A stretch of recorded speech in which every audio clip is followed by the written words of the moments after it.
We now welcome in the expert, NCAA.com correspondent Andy Katz is joining us. You released your preseason forecast last week. What preseason storyline in the conference fascinates you most? It's St. John's. What we saw last season with the Red Storm in that little sort of mini run they had where they shocked everyone after losing 11 in a row. They then went and knocked off Duke in the Garden, and then when they went down to Villanova and beat Villanova. They're an exciting team with Shamari Pons back. They got the Garden a little juiced, kind of flamed out obviously after that at the tournament. But look, the Big East, I think college basketball needs St. John's to be back to being relevant.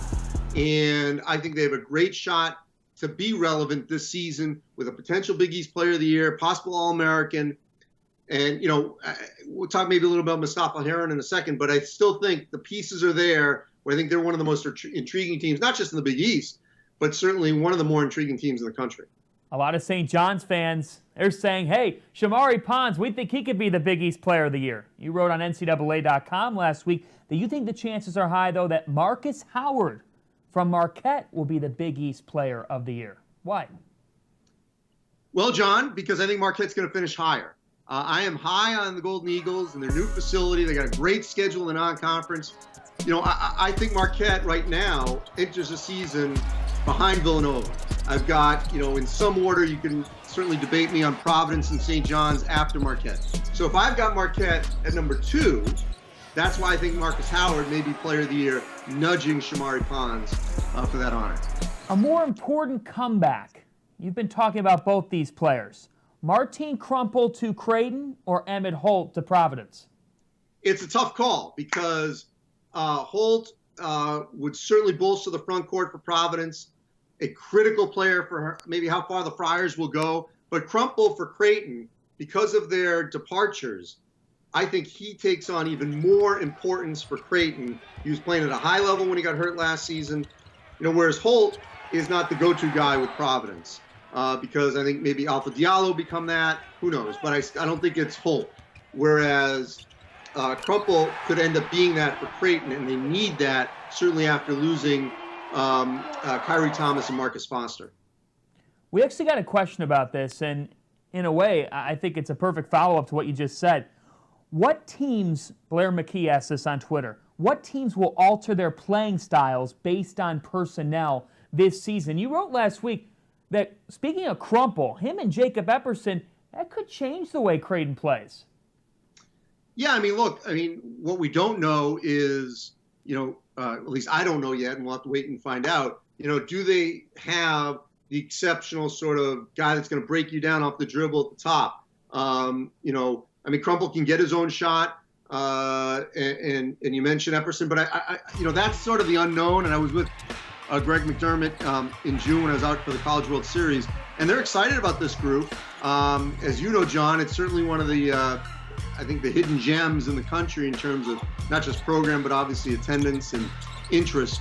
But, I think Creighton is the one to watch about how they're going to sort of tweak a little bit how they played. But McDermott has done that throughout the course of his career, whether he's been in Northern Iowa, Iowa State, or at Creighton. Based on personnel, he's had to adjust, and I think he'll have to do that again this season.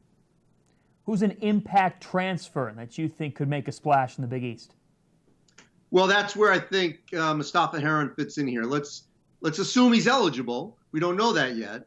But if he is, then certainly he gives St. John's another option offensively, an experienced player who certainly was a part of a team that surprised everyone last season in the SEC, tying with Tennessee for the co-championship in the SEC. So, I think he certainly ends up being the player to watch if he ends up getting eligible. All right, we got another fan question, and this one is from Dana Gardens, so you can connect the dots here. Would you like to take back on Xavier finishing 9th in the conference? All right. I'm not going to take it back, but I certainly understand the criticism. I will tell you that I fully expect probably to be wrong here. And here was my thought process. And this is nothing against Travis Steele. I think he is the right guy for this job. and I think he can get the baton from Chris Mack. But they lost a lot. And, when you're just taking a step back and looking, okay, who's got what coming back, major transition at the coaching ranks, in one sense you could say, I have now, just my little way, sort of put a low ceiling that they can certainly smash through and exceed at least one set of expectations. Also, I would point out that much like the Big 12 last season, I think I think only Iowa State, okay? So 9 of the 10 teams into late February had a legitimate shot to go into the NCAA tournament. Didn't happen, of course. They got a high percentage in. Iowa State was probably the one school of the 10 last season wasn't going to get in. In the preseason, I could make an argument that 9 of the 10 could be deep into February competing for an NCAA NIT bid. And so, yes, picking them 9th looks bad now, but, it could be tied for 6th. It's just 9th seeded. You know what I mean? Like, I'm not thinking of them being like a bottom dweller. It's just where was I going to rank them? But I think there's so many teams that are so even in that group. We wrap it up with rapid fire. Fill in the blank. The team flying under everybody's radar in the Big East is?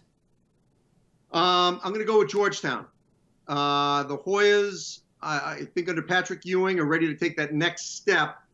And, I think they're going to surprise some people. It's weird to say Georgetown surprise in the same sentence, but I do think it's going to be the Hoyas.